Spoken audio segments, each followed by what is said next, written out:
People stopped eating butter and eggs, but they didn't get healthier.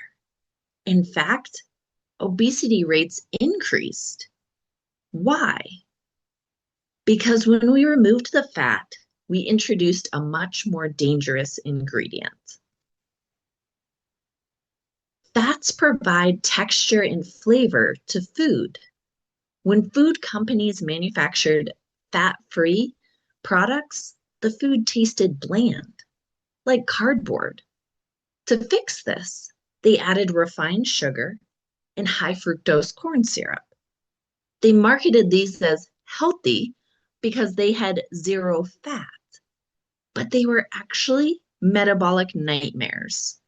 We exchanged a slow burning fuel, fat, for a fast burning addictive fuel, sugar.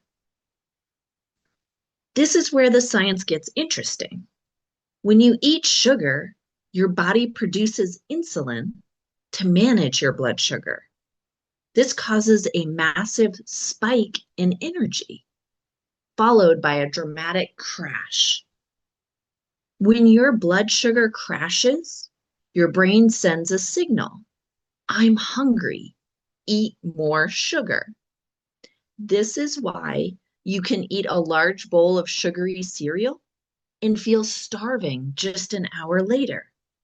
Sugar doesn't provide satiety, the feeling of being full. On the other hand, look at this slide. Healthy fats like those found in avocados, olive oil, and walnuts are essential. Your brain is a fat-based organ. These fats provide steady energy and keep you satisfied for hours.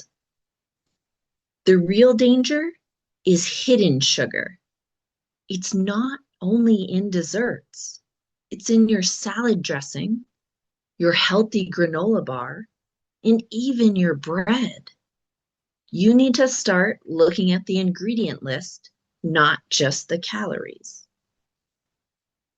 To conclude, don't fear the fat in your steak or your salad. Fear the sugar in the low-fat yogurt.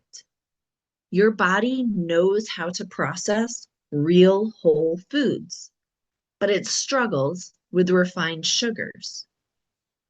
Tell me in the comments what your favorite source of healthy fat is. Is it avocados or nuts? Fish? Thank you for watching, and remember, eat real food and your body will thank you.